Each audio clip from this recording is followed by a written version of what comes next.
Hello friends, बहुत बहुत स्वागत है आपका mysurgy.com के इस चैनल पे। और मैं हूं आपका दोस्त इंस्ट्रक्टर सौरभ शुक्ला। आप लोग देख रहे हैं एसक्यूएल की सीरीज़। मुझे पूरी उम्मीद है कि इस सीरीज़ में आपको दिए गए असाइनमेंट्स आप पूरी ईमानदारी के साथ कर रहे होंगे। मैंने आपको असाइनमेंट नंबर 4 दिया था। अगर आप लोगों ने अभी तक चेक नहीं किया है तो इस वीडियो को देखने से पहले आप उस असाइनमेंट को खुद से भी एक बार ट्राई कर लें, क्योंकि आज हम उसके सॉल्यूशन को डिस्कस करने वाले हैं। अब ये असाइनमेंट कहाँ मिलेंगे, तो आप इस वीडियो के डिस्क्रिप्शन सेक्शन में जाइए, चेक करिए, वहाँ पे प्लेलिस्ट का लिंक तो आपको मिल ही जाएगा। साथ में इस कोर्स के नोट्स और असाइनमेंट्स के लिए भी लिंक मिल जाएगा, जहाँ पर आप सिंपल डाउनलोड कर सकते हैं नोट्स को भी और असाइनमेंट्स को देख सकते हैं। और उन असाइनमेंट्स को आप एक बार ट्राई कर लीजिए और उसके बाद फिर इस सॉल्यूशन वीडियो को देखिए। देखिए, ये सब सर्विसेज एब्सोल्युटली फ्री हैं, आपको कहीं कोई चार्ज पे नहीं करना है। लेकिन पेड बैच हो या फ्री बैच हो, फायदा आपको तभी मिलता है जब आप मेहनत करते हैं। तो अगर आपने ना किया हो, सिर्फ आप सॉल्यूशन देख रहे हैं, कोई फायदा नहीं। तो इस वीडियो को देखने से पहले असाइनमेंट ट्राई करिएगा। चलिए, अब मैं इसका सॉल्यूशन बताता हूं। सबसे पहले तो हम लोगों को देखना है कि असाइनमेंट क्या था। ये रहा असाइनमेंट, और जो भी मैं सॉल्यूशन इसका बताने वाला हूँ वो सारे क्वेरीज भी आपको नोट्स के फॉर्म में प्रोवाइड कर दूंगा, सो दैट कि आप उसको डाउनलोड भी कर सकें। ये एग्रीगेट फंक्शंस हम लोगों ने पढ़ा था प्रीवियस वीक में, और एग्रीगेट फंक्शन के ऊपर बेस्ड ही ये सवाल हैं। बहुत सिंपल सवाल हैं। एग्रीगेट फंक्शंस कौन से थे आपको याद होगा, मिन, मैक्स, काउंट, सम, एवरेज के लिए एवीजी, ये एग्रीगेट फंक्शंस हुआ करते थे। एम्प्लॉय टेबल पर ही हम चाहते हैं कि ये क्वेरीज हम लगाएं। तो एम्प्लॉय टेबल का स्कीमा भी मैंने आपको यहाँ पर डिस्क्राइब किया हुआ है। अब पहला सवाल क्या है, select minimum salary from the employ table. बहुत ही सिंपल है, इसको करते हैं, लेकिन उसके लिए पहले हमें लॉगिन करना पड़ेगा। तो लॉगिन करते हैं, और देखिए यहाँ पे पासवर्ड लिखना है। ये मैंने पासवर्ड लिख दिया, लॉगिन कर चुके हैं।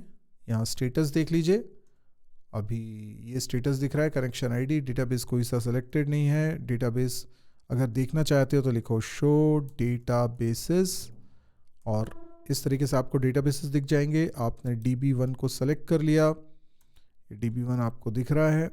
अब इसके अंदर सेलेक्ट स्टार फ्रॉम एम्प्लॉय, मैंने इसमें डिपार्टमेंट कॉलम भी बना दिया था। तो ये ऐसे 5 कॉलम्स हैं इसके अंदर, और इतने सारे स्टूडेंट्स, इतने सारे एम्प्लॉयज़ का रिकॉर्ड इसके अंदर रखा हुआ है।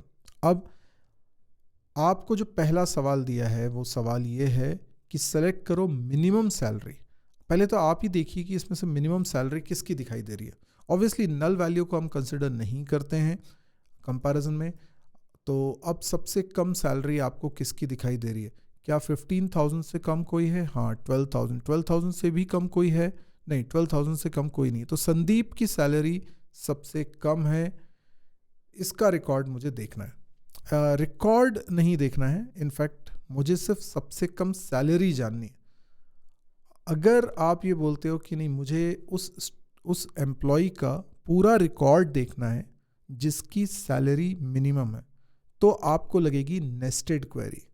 और नेस्टेड क्वेरी हम लोगों ने अभी प्रीवियस लेक्चर में ही पढ़ा है, अभी उसको आप कर सकते हो, लेकिन उसका असाइनमेंट मैंने अलग दिया हुआ है। इस असाइनमेंट तक आपको आइडिया नहीं था नेस्टेड क्वेरी का, तो हम नेस्टेड क्वेरी वाला कोई सवाल इस असाइनमेंट में नहीं कर रहे हैं। तो यहाँ पर अभी मुझे सिर्फ सबसे मिनिमम सैलरी निकालनी है, तो मैं लिखता हूँ सेलेक्ट मिन सैलरी फ्रॉम, और टेबल का नाम एम्प्लॉय। आप देखिए सबसे कम सैलरी जो है दैट इज़ 12,000, और ये आंसर में आ चुका है। ये सिर्फ आपको एक सिंगल वैल्यू के रूप में एक रिजल्ट दे रहा है, ये रिकॉर्ड नहीं देता है, ये सिंगल वैल्यू के रूप में रिजल्ट देता है जो एग्रीगेट फंक्शंस है। अगला सवाल देखते हैं। अगला सवाल है मैक्सिमम एज निकालनी है आपको एम्प्लॉय की।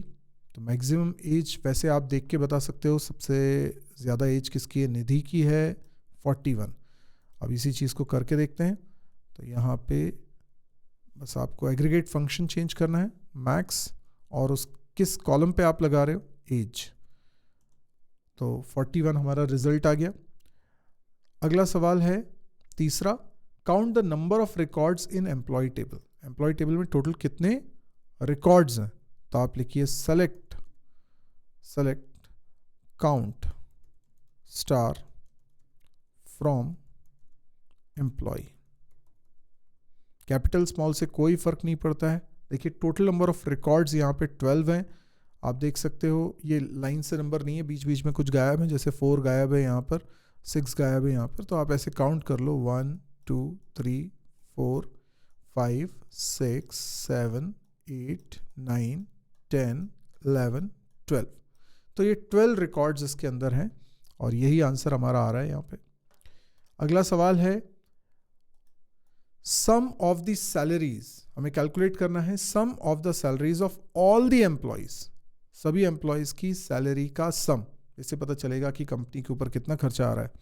Select sum salary from employ. आप देख सकते हैं टोटल जो है वो है 2,91,400, इतनी सैलरी जा रही होगी हर महीने। चलिए calculate the average of salaries, हमें सैलरीज का एवरेज निकालना है। अगर इतना ही पढ़ते तो हमारा काम बहुत इजी था, हमको लिखना पड़ता select average salary from employ. ये एवरेज सैलरी हमको मिल रही है इतना लिखने से, और हमें मालूम है टोटल सभी सैलरीज का सम कितना था, ये था। ठीक है, सभी सैलरीज का सम इतना था। और क्योंकि सैलरीज में ना 2 जगह नल वैल्यू है तो इन दोनों को काउंट नहीं कर रहे हैं। टोटल रिकॉर्ड्स में यहाँ पर कितने हैं, 12 हैं, लेकिन 2 ऐसे रिकॉर्ड है जिसमें नल वैल्यू है सैलरी में। तो एक्चुअल में सैलरी तो हमारे पास कितनी है, 10 है ना। तो इन 10 सैलरीज का जो एवरेज होगा, क्योंकि देखो सम किया, भले ही इन 12 का सम कर रहे हैं लेकिन एक्चुअल में सम 10 सैलरीज का ही हो रहा है, नल को एक्सक्लूड कर रहे हैं। तो जो टोटल सैलरी आ रही है उसको डिवाइड 12 से नहीं करेंगे एवरेज निकालने के लिए, 10 से करेंगे, क्योंकि नल वैल्यूज़ वाले रिकॉर्ड को हटाना पड़ेगा। तो यहाँ पर इसलिए टोटल जो आ रहा था सैलरीज का वो आ रहा था 2,91,400, और जब एवरेज निकाल रहे हैं तो 29,140, मतलब इसको सीधे सीधे 10 से कर दिया गया है डिवाइड। तो वो नल वाला कॉन्सेप्ट भी आपको आई थिंक क्लियर हो गया होगा। अब सवाल को पूरा पढ़ते हैं। यहाँ पर लिखा है एवरेज सैलरी कैलकुलेट करो सभी एम्प्लॉयज़ की जिनकी एज नल नहीं है। मतलब एज में भी कहीं नल रखा हुआ है क्या, नहीं, ऐसा तो नहीं, पर हो सकता था कहीं पर नल होता। ठीक है, एंड नेम कंटेन्स एनआई, और उसके नेम में जो एम्प्लॉय का नाम है उसमें कहीं पर एनआई आ रहा है, जैसे निधि है तो उसमें एनआई आ रहा है, मनीष है उसमें एनआई आ रहा है। ठीक है, तो ये 2 कंडीशंस हमको लगानी है। ठीक है ना, तो इसी में हम लोग लगाते हैं यहीं पर। ओके, तो एवरेज सैलरी निकाल रहे हैं, लेकिन वेयर हमें यहाँ पर लगाना पड़ेगा। ओके, सबसे पहले हमें देखना है कि एज इज नॉट नल। ठीक है, एज इज नॉट नल, यही बोला है ना, एज इज नॉट नल। ठीक है, एंड नेम लाइक, नेम कैसा, एनआई होना चाहिए उसमें कहीं पर भी, तो वाइल्ड कार्ड को यूज करिए, एनआई इस तरीके से। I think this is great, हो गया हो। तो ये एवरेज सैलरी निकल कर आ गई है। ठीक है, ये एवरेज सैलरी निकल के आ गई है। तो हमने उन्हीं एम्प्लॉयज़ की एवरेज सैलरी कैलकुलेट करी है जिसकी एज नल नहीं है एंड नेम में एनआई आ रहा है। एक बार देख लेते हैं एनआई किस किस के नाम में आ रहा है। तो एक तो मुझे निधि में दिख रहा है कि एनआई आ रहा है, और एक मनीष में दिख रहा है एनआई आ रहा है, और निकिता में भी दिख रहा है एनआई आ रहा है, और किसी में नहीं आ रहा है।